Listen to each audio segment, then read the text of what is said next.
Shalom, selamat pagi Bapak Ibu Saudara yang terkasih dalam nama Tuhan Yesus Kristus. Bertemu kembali kita di dalam ibadah online kita. Puji Tuhan, kalau sampai saat ini kita boleh menikmati hadirat Tuhan, kita boleh menikmati kuasa Tuhan, kita boleh menikmati apapun yang Tuhan sudah percayakan bagi kehidupan kita.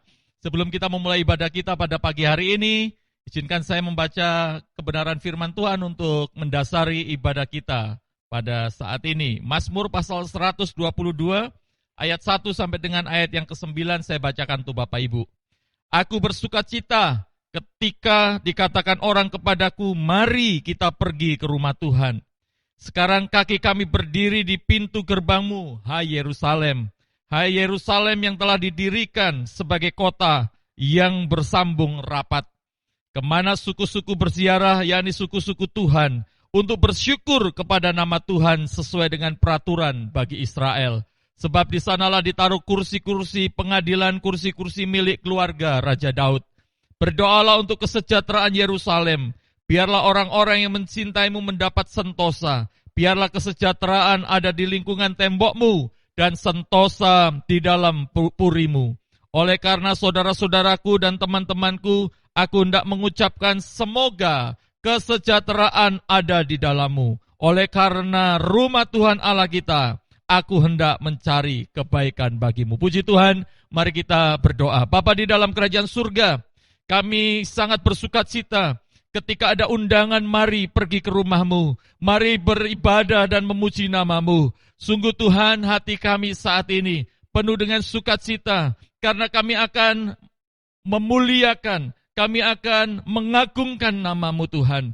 Biarlah setiap hati, biarlah setiap keluarga yang saat ini berkumpul untuk memuji dan memuliakan namamu, dijamah dan dilawat Tuhan, sehingga apapun yang kami kerjakan untuk kesukaan dan kesenanganmu. Terima kasih Bapa, berkati pribadi lepas pribadi, berkati keluarga-keluarga jemaat Tuhan yang saat ini sedang siap untuk memuji dan memuliakan namamu, menikmati kebenaran firman-Mu. Terima kasih Bapa, kami berdoa, kami membuka ibadah kami di dalam nama Tuhan Yesus Kristus. Haleluya. Amin. Selamat beribadah. Tuhan Yesus memberkati.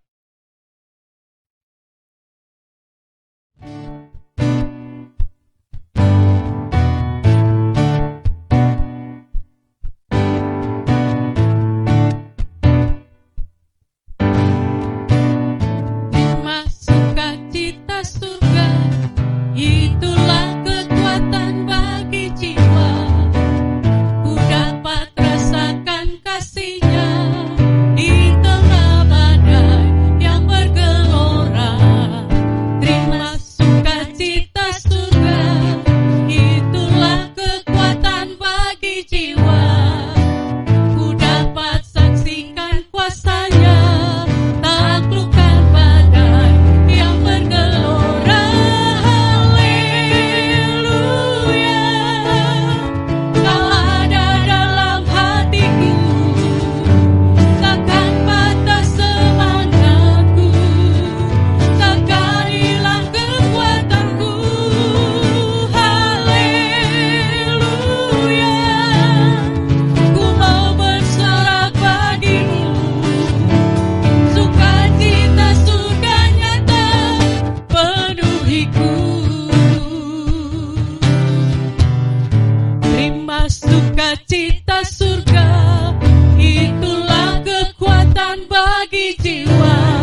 sukacita surga nyata penuhiku, sukacita surga nyata, sukacita surga nyata penuhiku. Amin. Haleluya.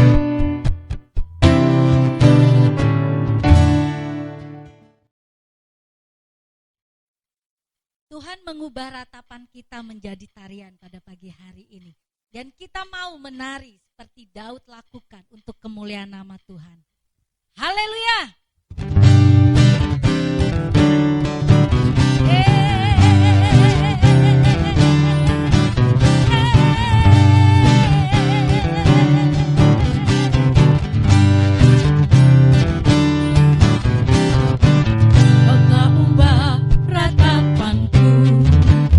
Menjadi tarian, kau hapuskan keluh kesahku, gantikan dengan pujian. Karena Roh Allah di dalam hidupku, aku kan menari seperti Daud menari. Karena Roh Allah di dalam hatiku sekarang, ku kan bersuka dan ku kan menari. Di hadapan Rajaku menari, sambil memujimu ku menari. Kaulah sukacitaku, Tuhan, kaulah sukacitaku. Kau telah ubah ratapan kami, Tuhan. Kau telah ubah ratapanku menjadi tarian. Kau hapuskan keluh kesahku, gantikan dengan pujian.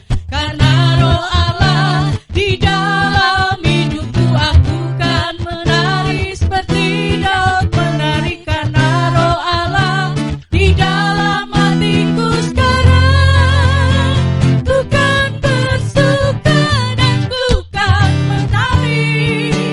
Di hadapan Rajaku menari, sambil memujimu ku menari. Kaulah sukacitaku, Tuhan, oh, dan ku kan menari. Di hadapan Rajaku menari, sambil memujimu ku menari.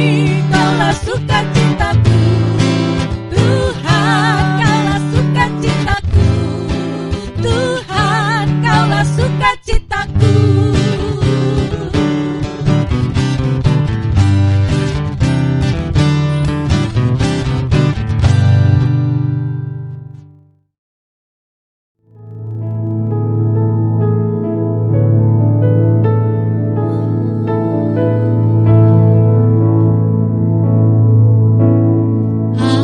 Haleluya, suci.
Shalom jemaat Tuhan dimanapun Anda menyaksikan siaran ibadah ini. Saya akan menyampaikan breaking news Minggu 2 Agustus 2020. Selamat beribadah bagi seluruh jemaat Efata dan bagi Bapak Ibu Saudara-saudari yang mengikuti ibadah ini. Mengikuti himbauan Badan Pengurus Pusat atau BPP Gereja Sidang Jemaat Allah, maka ibadah secara offline belum dapat diadakan. Kiranya kita dapat tetap mengikuti ibadah maupun pertemuan doa secara online dan bertumbuh di dalam kebenaran Tuhan. Kegiatan ibadah minggu ini, Senin, Rabu dan Jumat, pukul 8 malam, benteng doa melalui Google Meet. Sabtu, pukul 6 malam, ibadah anak melalui Google Meet. Minggu, pukul 9 pagi, ibadah raya melalui kanal YouTube Efata_Ken. Selama ibadah secara online, persembahan dan persepuluhan dapat ditransfer ke rekening. Selamat ulang tahun bagi jemaat yang berulang tahun pada minggu ini. Selamat ulang tahun pernikahan kepada Bapak Abdi Nugroho dan Ibu Ninenga Ayu Dwi Arti tanggal 3 Agustus. Selamat ulang tahun kepada Mark Immanuel Alfi Adu tanggal 5 Agustus. Kiranya rahmat Tuhan Yesus senantiasa menyertai Bapak Ibu yang berulang tahun. Demikian breaking news minggu ini, dan Tuhan Yesus memberkati kita semua.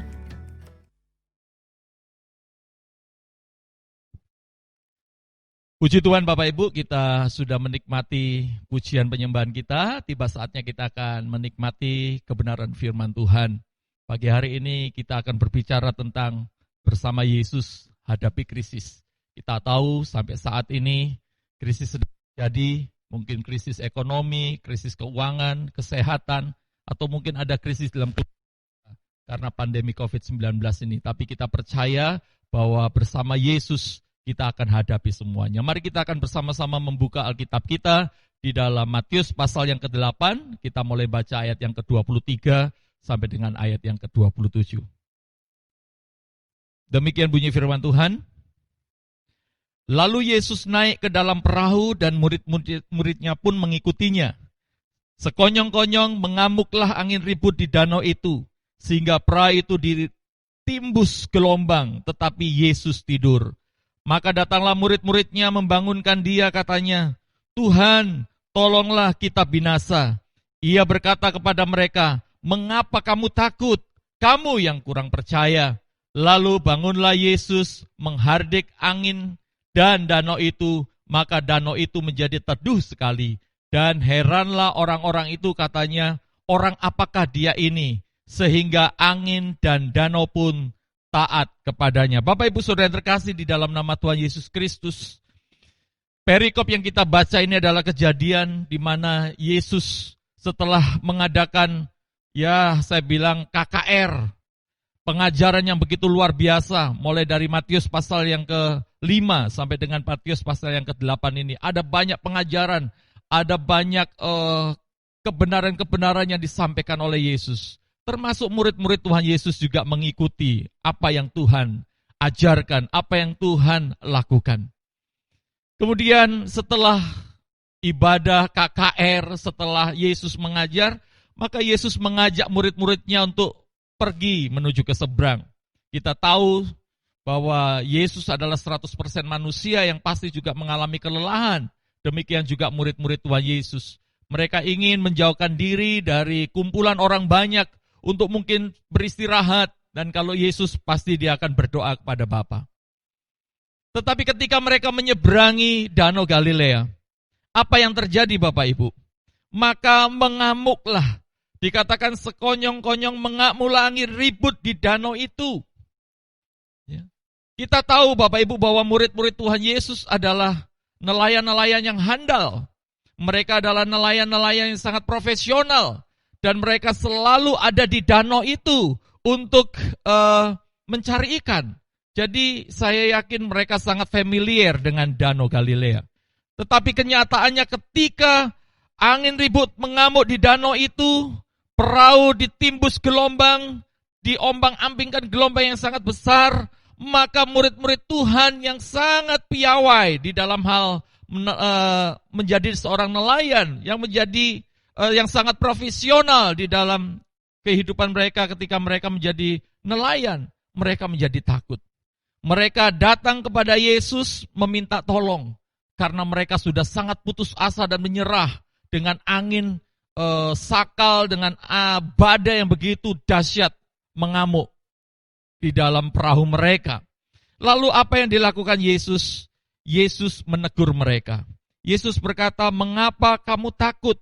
Kamu yang kurang percaya." Ya, kata takut di sini Bapak Ibu mengacu kepada seorang yang menjadi pengecut. Ya. Sudah tahu keadaannya begitu luar biasa dan sebenarnya mereka bisa mengatasinya atau mereka bisa melakukan sesuatu, tetapi karena ada jiwa pengecut ini sehingga mereka datang kepada Yesus. Ya, dengan mengatakan kami atau kita binasa. Padahal belum tentu oleh karena badai itu mereka binasa. Yesus menegur mereka karena mereka menjadi orang-orang yang tidak percaya. Iman mereka sangat kecil Bapak Ibu ya. Lalu bangunlah Yesus setelah menegur murid-muridnya. Dia melakukan sesuatu yang dahsyat dan luar biasa. Apa yang dilakukan Yesus? Yesus menghardik angin dan danau itu. Maka danau yang tadinya memiliki angin yang begitu luar biasa, terjadi badai yang sangat hebat, teduh seketika itu juga. Dan murid-murid Tuhan Yesus sangat heran dengan apa yang dilakukan Yesus. Yesus tidak hanya mengajar tentang hal kekhawatiran, hal mengumpulkan harta dan lain sebagainya, tetapi Yesus juga memiliki kuasa di dalam perbuatan-perbuatannya. Bapak Ibu Saudara yang terkasih dalam nama Tuhan Yesus Kristus. Di dalam kehidupan kita, semua orang pasti pernah mengalami masalah atau krisis. Seperti apa yang saya sampaikan tadi, mungkin itu krisis ekonomi, krisis keuangan, krisis kesehatan, krisis keluarga, atau krisis yang lain. Krisis kepercayaan diri dan lain sebagainya, Bapak Ibu. Dan semua orang, ya, tidak ada satupun yang tidak pernah mengalami krisis. Bahkan murid-murid Tuhan Yesus pun yang bersama-sama dengan Yesus tiap kali Yesus mengajar, mereka juga mengalami krisis. Artinya apa Bapak Ibu? Ada 3 kebenaran yang terdapat di dalam perikop ini yang saya akan sampaikan kepada Bapak Ibu dengan cepat. Yang pertama, kebenaran yang pertama bahwa tidak ada manusia yang imun terhadap krisis. Tidak ada manusia yang imun terhadap masalah. Ya. Semua orang pasti menghadapi masalah. Apakah Yesus juga menghadapi masalah? Ya, Yesus pun menghadapi masalah. Buktinya dia ada di perahu itu dan badai datang menerpa mereka. Yang menjadi perbedaan dengan murid-muridnya adalah respon Yesus dengan respon murid-murid berbeda. Murid-murid merasa takut, putus asa, dan mereka sudah memvonis diri mereka bahwa mereka binasa. Tetapi Yesus tidak. Yesus menghadapi badai itu. Yesus menghardik badai itu dan membuat teduh danau itu. Bapak Ibu Saudara yang terkasih di dalam nama Tuhan Yesus Kristus. Kalau kita melihat tokoh-tokoh Alkitab, saya sebutkan saja 3 sebagai contoh, Ayub, Gideon, Paulus. Ya. Mereka adalah orang-orang yang hebat dan luar biasa di zaman-zaman mereka masing-masing. Siapa yang tidak pernah mendengar kisah tentang Ayub? Ya. Ayub mengalami krisis yang saya bilang ekstrim Bapak Ibu. Masalahnya sangat ekstrim Ayub ini. Kenapa? Karena dalam waktu sehari seluruh harta bendanya habis, anak-anaknya terbunuh dan mati, bahkan tubuhnya yang tadinya sehat menjadi sakit. Oleh sebab itu saya berani katakan bahwa masalah yang dihadapi oleh Ayub ini adalah masalah yang sangat ekstrim. Masalah yang luar biasa. Ya. Mungkin kalau Ayub tidak berserah menjadi orang yang takut akan Tuhan, saya pikir dia akan menjadi orang yang putus asa, terpuruk, dan mungkin akan bunuh diri. Tetapi Ayub tidak. Dikatakan di dalam firman Tuhan bahwa Ayub tetap mempermuliakan Allah. Dia mengatakan dengan telanjang aku datang ke dunia ini dan dengan telanjang aku kembali kepadanya. Dan firman Tuhan mengatakan bahwa dalam kesemuanya itu Ayub tidak berbuat dosa. Ayub mengalami krisis yang begitu luar biasa. Meskipun dia dikatakan adalah orang yang saleh, yang jujur, yang takut akan Tuhan. Artinya apa Bapak Ibu? Bahwa tidak ada manusia yang imun terhadap masalah. Ayub yang saleh pun, Ayub yang takut akan Tuhan, Ayub yang begitu jujur, bahkan Tuhan membanggakan kehidupan Ayub pun, Ayub menghadapi masalah dan krisis. Apalagi kita Bapak Ibu. Kita lihat Gideon. Gideon adalah anak Tuhan yang begitu luar biasa dipakai Tuhan untuk menjadi hakim bagi bangsa Israel. Ya. Dia memiliki kekuatan, dia memiliki skill, dia memiliki sesuatu yang luar biasa. Oleh sebab itu Tuhan pilih dia untuk menjadi hakim. Tetapi kenyataannya apa? Ketika dia mengalami bagaimana dia kehabisan logistik ketika dia berperang, dia menghadapi bagaimana Tuhan hanya memilih 300 orang untuk melawan ribuan orang. Tetapi Gideon tidak merasa takut menghadapi semuanya. Dia hadapi masalah dan krisis itu bersama dengan Allahnya. Allah yang luar biasa. Dan Gideon sanggup menghadapinya. Sama seperti Ayub. Gideon juga sanggup menghadapi segala krisis. Kita menginjak kepada perjanjian baru di mana Paulus begitu luar biasa. Paulus sebagai seorang rasul dia memiliki kelemahan tubuh. Ya. Dia ada sakit sesak nafas. Dia juga di dalam berjalan dia juga tidak normal. Tetapi dia terus melayani Tuhan begitu luar biasa. Ada banyak krisis yang dialami oleh Paulus. Tidak hanya disesah oleh orang-orang Yahudi. Tetapi dia juga pernah mengalami karam kapal. Dia pernah mengalami kekurangan. Dia pernah mengalami di penjara dan penyakitnya kambuh. Ada banyak krisis yang sedang terjadi. Tetapi Paulus adalah orang yang luar biasa. Dia terus memandang dan fokus kepada Tuhan. Dia melayani Tuhan dengan begitu luar biasa. Sampai dia mengatakan bahwa darahnya sudah mulai tertumpah. Dia mengatakan bahwa dia akan segera mengakhiri pertandingan imannya. Tetapi di dalam semuanya itu Paulus adalah orang yang mengakhiri pertandingan iman dengan benar dan mengalami kemenangan. Dari 3 contoh anak-anak Tuhan ini, tokoh Alkitab ini, kita melihat bahwa tidak ada satu manusia pun yang imun terhadap masalah dan krisis, termasuk kita. Yang pagi hari ini saya mau sampaikan kepada kita, mari kita akan libatkan Tuhan di dalam kita menghadapi krisis. Ya. Sebab kebenaran yang kedua, Bapak Ibu, ada 2 pilihan ketika kita menghadapi krisis. Menyerah dan terpuruk, atau bangkit dan menjadi pribadi yang kuat. Ini kebenaran yang kedua. Terpuruk dan menyerah, atau bangkit dan menjadi pribadi yang kuat. Banyak orang-orang hari-hari ini menyerah di dalam kehidupannya. Ketika menghadapi masalah, ketika menghadapi krisis, mereka menyerah. Ada orang yang menyerah terhadap keadaan dan akhirnya menyalahkan diri sendiri dan bahkan menyalahkan Tuhan. Ada orang yang menyerah dengan cara dia lari kepada minum-minuman keras. Ada orang yang menyerah dengan lari kepada obat-obatan terlarang atau narkoba. Ada orang yang menyerah dan akhirnya bercerai karena mungkin krisis itu adalah krisis keluarga. Karena krisis keuangan dan krisis ekonomi, akhirnya orang mencari jalan pintas dan menyerah. Akhirnya dia berjudi, mencari berkat yang mereka katakan berkat dengan cara yang cepat. Bapak Ibu, saya mau katakan bahwa iblis pun sanggup memberkati manusia dengan cara-cara yang tidak benar, dengan cara-cara yang merupakan kekejian bagi mata Tuhan. Ada banyak orang menyerah, ada banyak orang akhirnya terpuruk hidupnya. Tetapi saya mau sampaikan kepada Bapak Ibu, mari kita akan memilih hal yang kedua, yaitu bangkit dan menjadi pribadi yang kuat. Memang tidak mudah Bapak Ibu. Memang tidak menjadi sesuatu yang tidak sulit. Ya. Sulit sekali Bapak Ibu untuk menjadi pribadi yang kuat, bangkit menghadapi krisis. Tetapi Tuhan mau kita menjadi orang-orang yang bangkit dari krisis. Kita menjadi orang-orang yang memiliki pribadi yang kuat dalam menghadapi krisis. Bapak, Ibu, Saudara yang terkasih di dalam nama Tuhan Yesus Kristus. pandemi COVID-19 adalah satu sarana yang Tuhan izinkan terjadi dalam kehidupan kita. Ya, karena pandemi ini, krisis begitu luar biasa terjadi. Ya. Tidak hanya krisis kesehatan, tetapi ada krisis ekonomi keuangan di sana.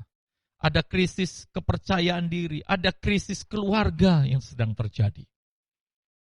Mari kita akan menjadi orang-orang yang bangkit, menjadi pribadi yang kuat untuk menghadapi krisis ini.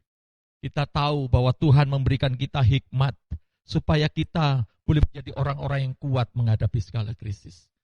1 Korintus pasal yang ke-10 ayat yang ke-13 mengatakan bahwa pencobaan-pencobaan yang kau alami adalah pencobaan-pencobaan biasa yang tidak pernah melebihi kekuatanmu. Dan ingat bahwa Allah adalah Allah yang setia dan Dia akan memberikan jalan keluar kepada kita. Tuhan tidak menghendaki kita menyerah dan terpuruk menghadapi krisis. Tetapi Tuhan menghendaki kita menjadi orang-orang yang bangkit dan menjadi pribadi yang kuat. Percayalah Bapak Ibu bahwa Tuhan sekali-kali tidak akan pernah meninggalkan engkau dan sekali-kali tidak akan membiarkan engkau. Tuhan akan bangkit dan Tuhan akan menjadi Allah yang memberikan kekuatan bagi kita. Bapak Ibu Saudara yang terkasih di dalam nama Tuhan Yesus Kristus. Mari kita akan menjadi pribadi-pribadi yang memilih untuk tetap bangkit, tetap menjadi orang-orang yang kuat ketika kita menghadapi krisis. Ya, krisis boleh terjadi, tetapi respon kita adalah respon menjadi orang-orang yang lebih daripada pemenang. Yang ketiga, kebenaran yang ketiga adalah Yesus sanggup menolong kita dari krisis. Oleh sebab itu judul firman Tuhan pagi hari ini saya beri judul bersama Yesus kita hadapi krisis. Kenapa? Karena dengan Yesus, dengan Tuhan, kita sanggup melakukan segala perkara yang besar, Bapak Ibu. Secara pribadi, saya mengalami banyak hal bersama dengan Tuhan di tengah pelayanan, kehidupan pribadi maupun kehidupan keluarga. Awal-awal kami melayani di sini, di Lombok ini, ada banyak krisis yang sedang terjadi. Rasanya mau menyerah, rasanya mau mengundurkan diri dari pelayanan yang sangat sulit. Tetapi puji Tuhan, sampai saat ini Tuhan masih menolong kehidupan saya secara pribadi, keluarga, dan pelayanan di tempat ini. Kenapa? Karena Yesus sanggup menolong kita dari segala krisis. Bapak Ibu, mari kita lebih fokus kepada Tuhan daripada kepada masalah atau krisis yang sedang terjadi. Ketika kita fokus kepada Tuhan, maka Tuhan penolong kita itu akan betul-betul memberkati kehidupan kita. Mari kita akan membuka ayat firman Tuhan di dalam Mazmur pasal 121, ayat yang pertama sampai dengan ayat yang ke-8. Demikian bunyi firman Tuhan. Aku melayangkan mataku ke gunung-gunung, dari manakah akan datang pertolonganku? Pertolonganku ialah dari Tuhan yang menjadikan langit dan bumi. Ia takkan membiarkan kakimu goyah, penjagamu tidak akan terlelap. Sesungguhnya tidak terlelap dan tidak tertidur penjaga Israel. Tuhanlah penjagamu, Tuhanlah naunganmu di sebelah tangan kananmu. Matahari tidak menyakiti engkau pada waktu siang atau bulan pada waktu malam. Tuhan akan menjaga engkau terhadap segala kecelakaan. Ia akan menjaga nyawamu. Tuhan akan menjaga keluar masukmu dari sekarang sampai selama-lamanya. Inilah janji Tuhan di dalam kehidupan kita. Tuhan adalah pertolongan kita. Tuhan adalah tempat naungan kita yang paling kuat. Jangan pernah tinggalkan keperkasaan Tuhan yang nyata atas hidupmu. Mari kita akan memiliki ketergantungan kepada Tuhan. Mari kita akan fokus kepada Tuhan yang besar, yang menciptakan kita, yang menjadikan langit dan bumi, yang akan menolong kita dalam kondisi apapun. Saat ini pandemi sedang terjadi. Mungkin uang-uang tidak bisa menolong kita. Mungkin titel, jabatan, kedudukan tidak bisa menolong kita. Ya. Ketika saya melihat suami istri teman saya yang positif COVID-19, Lalu dia membuat video, istrinya membuat video, Bapak Ibu. Bagaimana saya melihat di dalam wajahnya dia begitu tersiksa dan menderita. Dan beliau hanya bilang, Tuhan Yesus tolong saya. Tuhan Yesus sanggup tolong saya. Kenapa Bapak Ibu? Uangnya tidak bisa menolong dia. Tidak bisa dengan uangnya mengusir COVID itu. Kedudukannya, jabatannya tidak bisa menolong dia ketika dia terkena positif COVID-19. Ya. Bahkan keluarganya, orang-orang yang terdekat dengan dia, yang bisa diandalkan mungkin urusan yang lain ketika dia positif, tidak ada yang bisa menolong. Bahkan di video itu dia mengatakan bahwa dia hanya seorang diri di kamar itu. Ya. Selama 3 hari dia harus melakukan semuanya sendiri. Dia ke kamar mandi sendiri, ya, dengan keadaan yang sangat, tubuhnya yang sangat lemah, semua sakit, demam tinggi, dia harus ke kamar mandi sendiri selama 3 hari karena tidak ada yang menjaga. Ya, dia diisolasi.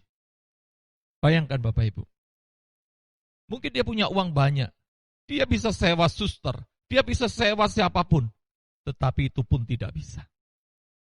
Dari sini kita bisa melihat Bapak Ibu, keterbatasan kita. Keterbatasan harta dan uang kita. Tetapi ada satu yang tidak terbatas, yaitu Tuhan Yesus Kristus. Kuasanya tak terbatas, kasihnya tak terbatas, mujizatnya tak terbatas, pertolongannya tak terbatas. Saat ini, saya mau sampaikan bahwa hanya Yesus Kristus yang sanggup menolong kita. Kalau Tuhan Yesus Kristus sudah rela mati di atas kayu salib, menggantikan kita, apalagi dengan krisis seperti ini, Tuhan pasti mau menolong kita. Asalkan kita menjadi pribadi-pribadi yang kuat untuk terus bergantung dan berserah kepada Tuhan. Bapak Ibu Saudara yang terkasih dalam nama Tuhan Yesus Kristus, kiranya kebenaran firman Tuhan yang singkat ini boleh menjadi kekuatan kita. Mari kita akan hadapi krisis ini bersama dengan Tuhan Yesus. Karena tidak ada satu orang pun yang imun terhadap masalah atau krisis. Yang kedua, kita tinggal pilih. Kita mau terpuruk menyerah atau kita mau bangkit dan menjadi pribadi yang kuat. Dan yang ketiga, mari andalkan Tuhan karena Yesus sanggup menolong kita dari krisis. Hanya Yesus yang sanggup, hanya Yesus yang mampu. Jangan pernah lari dari hadapan Tuhan. Jangan pernah kecewa karena Tuhan tidak layak untuk dikecewakan dan Tuhan tidak pernah mengecewakan kita. Ya, mari kita akan terus berserah kepada Tuhan. Kiranya Tuhan Yesus memberkati Bapak Ibu. Izinkan pagi hari ini saya berdoa untuk kita semua supaya kita sanggup, kita mampu menghadapi krisis ini bersama dengan Tuhan Yesus. Bapa di dalam kerajaan surga, kami sudah menikmati kebenaran firman-Mu. Kami tahu, kami percaya Tuhan, bahwa tidak ada satu orang pun yang imun terhadap masalah. Meskipun orang itu mungkin rohani, dia adalah orang yang saleh, dia adalah orang yang takut akan Tuhan. Tetapi Tuhan dinyatakan di dalam kebenaran firman Tuhan, Ayub pun orang yang saleh, orang yang takut akan Tuhan, tidak lepas dari masalah dan krisis. Oleh sebab itu Tuhan, kami hanya mau menyerahkan hidup kami kepada tangan Tuhan. Kami mau fokus, kami mau menyerahkan hidup kami ke dalam pertolongan Tuhan saja. Karena Engkaulah pencipta kami, Engkaulah pencipta langit dan bumi, Engkaulah pencipta alam semesta ini, Engkau yang tahu kekuatan kami. Dan kami percaya Tuhan, bahwa Engkau turut bekerja di dalam segala sesuatu untuk mendatangkan kebaikan bagi kami. Dan kami akan menjadi orang-orang yang cakap menanggung segala perkara bersama dengan Tuhan Yesus. Pagi hari ini, kami mau Tuhan menghadapi segala sesuatu, menghadapi krisis, terutama krisis saat ini Tuhan di pandemi COVID-19 ini bersama dengan Tuhan Yesus. Sebab kami tahu Tuhan, uang kami, harta kami, kekuatan kami, bahkan kedudukan jabatan kami tidak bisa menolong kami ketika kami menghadapi pandemi ini. Hanya Tuhan Yesus saja yang sanggup menolong kami. Terima kasih. Berkati setiap anak-anakmu yang sudah mendengar firman Tuhan ini, mereka boleh menjadi orang-orang yang mengandalkan Tuhan, berserah kepada Tuhan, menaruh harapannya kepada Tuhan dan bergantung sepenuhnya ke dalam tangan Tuhan. Terima kasih Bapa. Di dalam nama Tuhan Yesus Kristus Allah yang ajaib, kami berdoa, kami mengucap syukur. Haleluya. Amin. Amin. Puji Tuhan. Tuhan telah menebus kita, lepaskan setiap kita dari belenggu dosa dengan kasih-Nya yang luar biasa. Darah-Nya yang menebus kita, bilur-bilur-Nya yang menyembuhkan kita. Pagi hari ini biarlah hadirat Allah dengan pengorbanan yang luar biasa akan benar-benar menjamah hati kita, memberikan kita kesadaran bahwa kasih karunia Tuhan itu luar biasa bagi hidup kita. Mari kita siapkan hati kita untuk menerima perjamuan kudus pagi hari. Dengan darah-Mu yang kudus Tuhan, Kau telah mengampuni kami.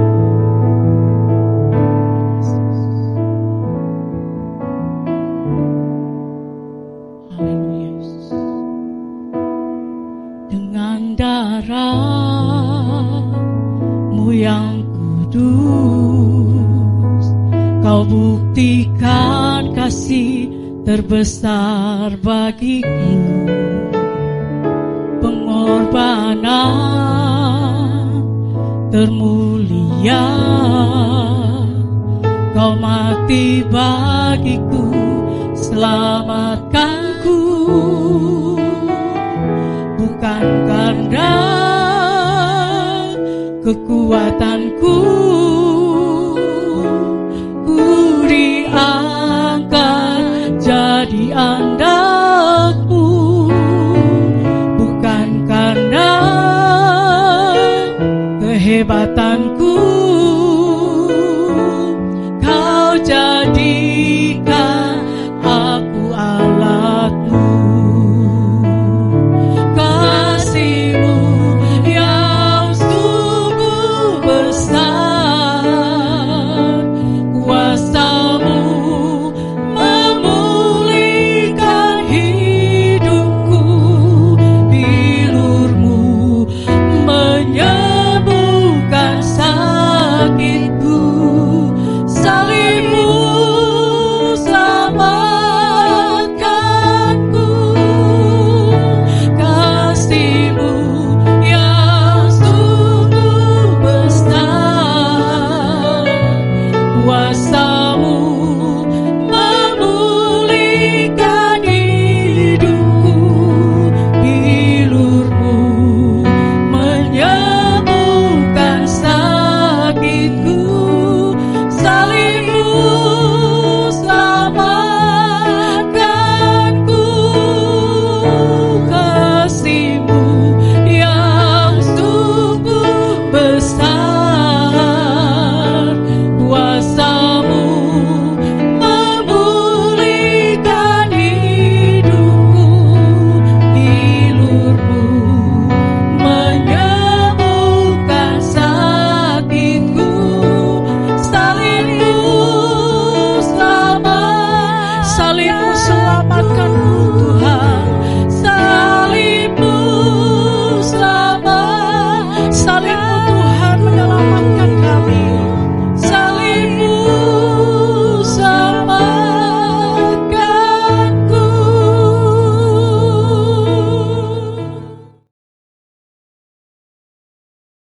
Puji Tuhan, kita sudah menikmati pujian penyembahan kita, mengagungkan Tuhan dengan luar biasa, dan kita sudah menikmati kebenaran firman Tuhan.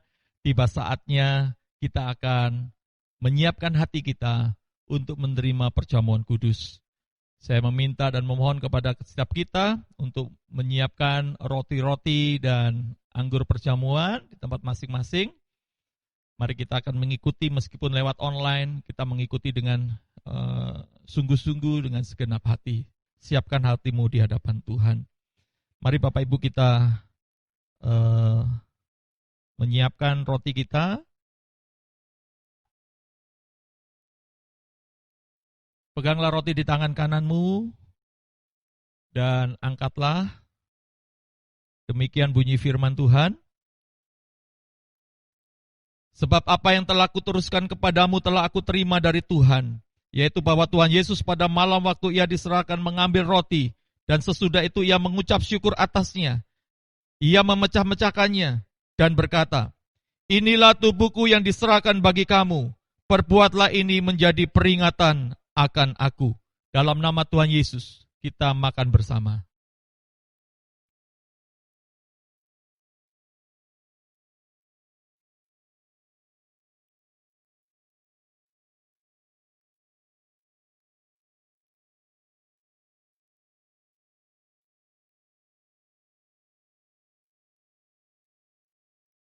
Pindahkan cawan di tangan kananmu dan angkatlah.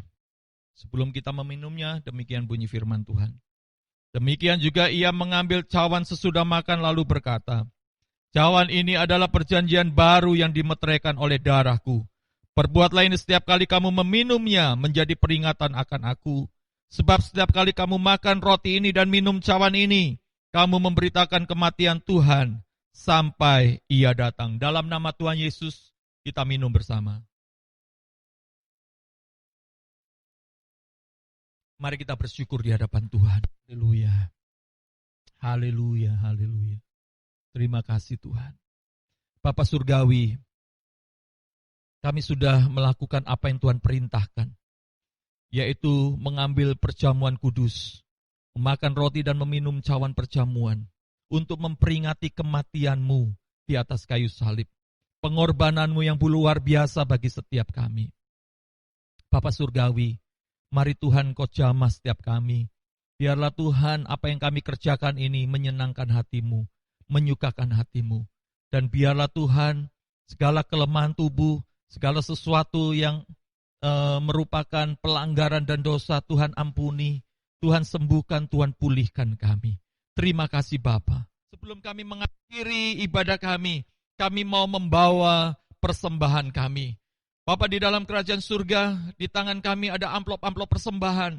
Kami mengangkatnya di hadapan Tuhan. Kami mau memberi dan mempersembahkannya untuk Tuhan. Karena kami bersyukur, sebab Tuhan sudah memberkati kami berlimpah-limpah. Tuhan sudah memberkati pribadi lepas pribadi kami. Tuhan sudah memberkati keluarga kami, suami, istri, orang tua, anak-anak. Tuhan sudah memberkati usaha dan pekerjaan kami yang menjadi mata pencaharian kami. Yang olehnya kami boleh melanjutkan kehidupan secara jasmani kami. Terima kasih untuk semua berkat yang Tuhan sudah limpahkan bagi kami. Kami mau memberi dengan penuh sukacita. Kami mau memberi dengan ketulusan hati. Dan kami mau memberi untuk pekerjaan Tuhan. Kiranya Tuhan membuka tingkap-tingkap langit. Pintu-pintu berkat-Mu terbuka. Tercurahlah bagi setiap anak-anak-Mu yang setia di dalam hal memberi. Baik persembahan persepuluhan maupun persembahan-persembahan khusus. Diberkatilah mereka dimanapun mereka berada. Terima kasih Bapa, terima kasih Tuhan. Kami mengucap syukur. Mari Bapak Ibu doa Bapa kami. Bapa kami yang di sorga, dikuduskanlah nama-Mu, datanglah kerajaan-Mu, jadilah kehendak-Mu di bumi seperti di sorga. Berikanlah kami pada hari ini makanan kami yang secukupnya. Dan ampunilah kami akan kesalahan kami, seperti kami juga mengampuni orang yang bersalah kepada kami. Dan janganlah membawa kami ke dalam pencobaan, tetapi lepaskanlah kami daripada yang jahat. Karena Engkaulah yang punya kerajaan, dan kuasa, dan kemuliaan, sampai selama-lamanya. Angkatlah kedua tanganmu. Pagi hari ini, terimalah berkat damai sejahtera dari Allah Bapa, cinta kasih dari Tuhan kita Yesus Kristus, serta persekutuan yang indah di dalam Roh Kudus, menyertai engkau sekalian dari saat ini sampai selama-lamanya. Kita semua yang percaya bersama-sama katakan, amin, amin. Puji Tuhan, selamat hari Minggu. Tuhan Yesus memberkati kita semua. Aku Allahku, kasih-Mu yang sungguh besar. Kuasa